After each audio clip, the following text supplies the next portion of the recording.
Water makes up about 2/3 of our bodies, so it's pretty important.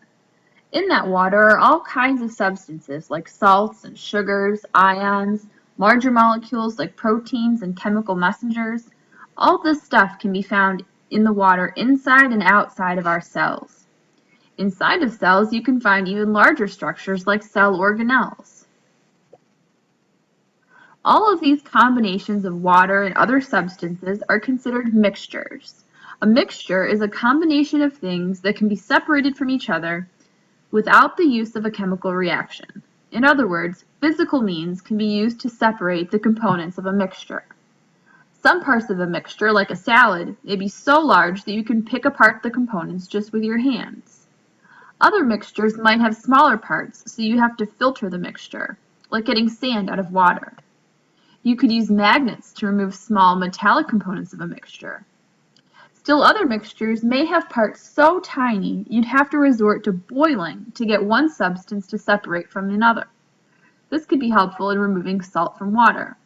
Scientists spend a lot of money and time trying to separate some mixtures or coming up with new techniques or cheaper techniques to separate mixtures, like trying to remove the oil from water after an oil spill, or getting salt out of ocean water since humans are depleting the limited amount of fresh water on our planet. Mixtures can be separated into two categories, solutions and suspensions. In a solution, the components are evenly distributed throughout. It might be hard to pick out the parts of a solution just by looking at it. If you look at salt water, you can't point to, oh look, there's the salt and there's the water. Solutions are made up of two parts, the solvent and the solute. The solute is the stuff that gets dissolved. It's usually present in a smaller amount than the solvent, or the stuff that does the dissolving. In a solution of salt water, there's more water than there is salt, and the salt dissolves into the water. So the solute would be the salt, and the solvent is the water. Two ways help me to remember which is which. The word solute is shorter or smaller word, so it can fit inside the word solvent, just like solutes fit inside of the solvent.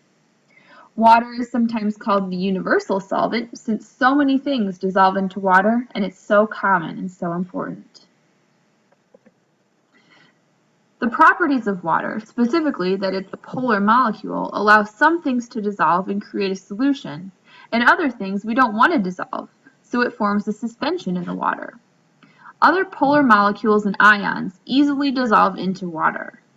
Substances that share their electrons evenly are called nonpolar molecules.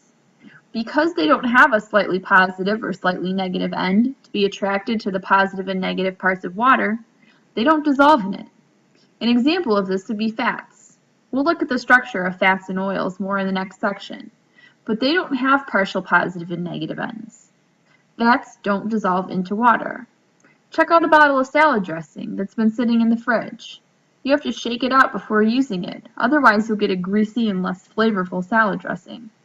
Most of the good stuff is dissolved in the vinegar, the polar component of salad dressing.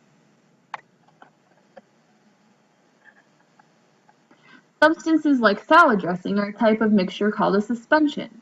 Sometimes suspensions can be hard to identify at first, but if you let them sit around long enough, one of the components will settle to the bottom.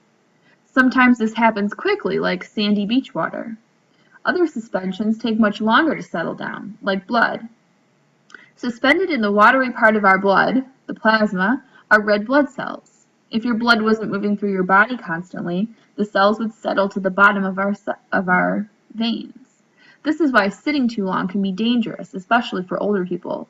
Clots can form, and if they break up and travel to the brain or the heart and get stuck in tiny vessels called capillaries, it could cause a stroke or a heart attack.